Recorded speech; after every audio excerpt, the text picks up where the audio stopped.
So these are lines. These are basically, each of these mean things in the world of palm reading. You can read up on palm reading, go on the internet, do a search, YouTube, you've got all the information here. But they call this part the love line.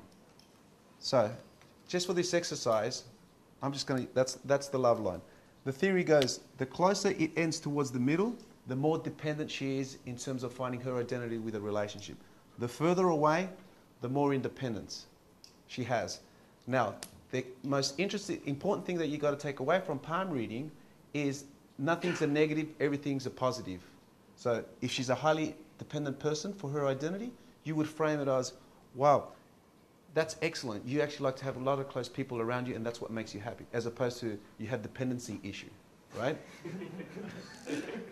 If it's further away, same thing. It's like, wow, you're a very independent woman. I like that in a woman. And see how I said that I like that in a woman? I'm the prize.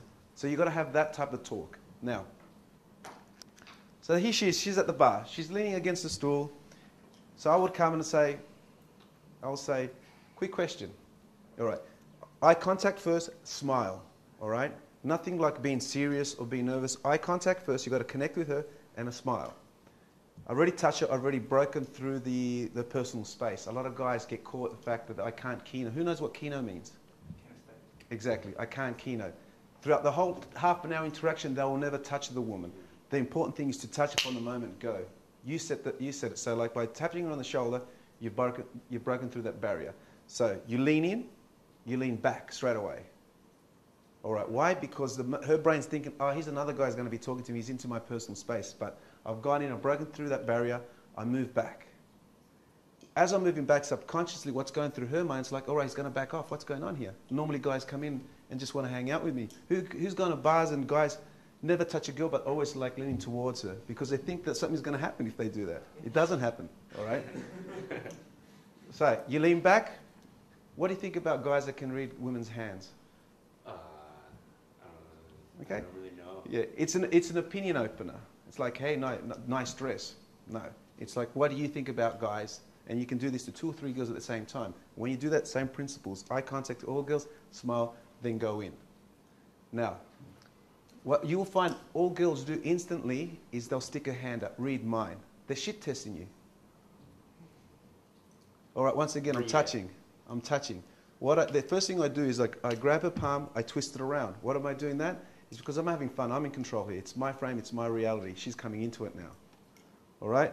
I look at her nails always. I always look at her nails. Why? Because women are quite visual in terms of the way they present themselves to attract us. And a nail will tell you a lot. If she's got like fake, long painted nails, she's perhaps a lot what she likes. She likes the finer things in life. She's elegant. She's perhaps a little bit snobby. She's into fashion. You can just tell that. If she doesn't, she's probably more down to earth. She'll probably be a lot younger as well. If she's got just like short nails but painted, well, she's like probably in between from the girl with longer nails to a girl that doesn't paint her nails. Or if they're actually like quite rough, well, maybe she actually works with her hands. She's probably in the arts or something like that, or a mechanic. All right. So throughout this interaction, I'm holding her hand. I'm in control here, and girls are curious. Well, what's next? What's going to happen?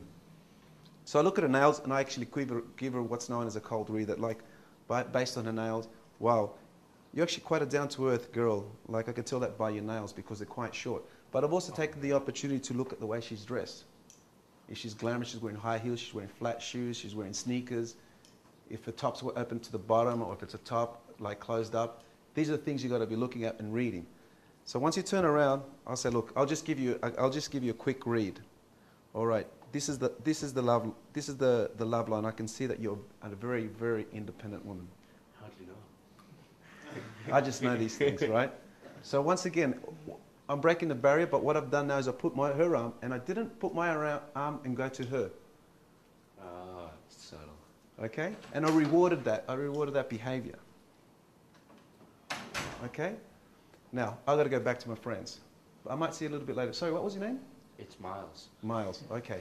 Nice to meet you, Miles.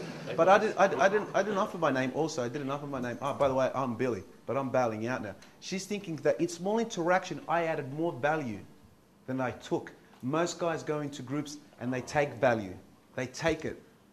They start asking questions. So what do you guys go? I came in, I gave value, I demonstrated high value. I was actually a lot more intuitive on who she is. Even if I would have got one or two things wrong, I added value to her life. And I actually, like going back to the other framework that Chris was saying, I demonstrated high value, and not by knocking her down, but demonstrating a little bit more than the average guy will actually do. All right? So who thinks they can use that? Yeah? It's quite easy. Try it. Try it. And you know what you could even say? You can even say to them, look, hey, quick question, you know, like, what do you think about guys who can read palms? You show, and as she puts her hand out, you can even say, look, I actually saw this guy who actually taught me this, and I just want to test it. And then you just go into reading, and that's it. And then you ask her, what do you think? And then bail out, eject. Don't stick around like a bad smell. Thank you, Miles. All right, so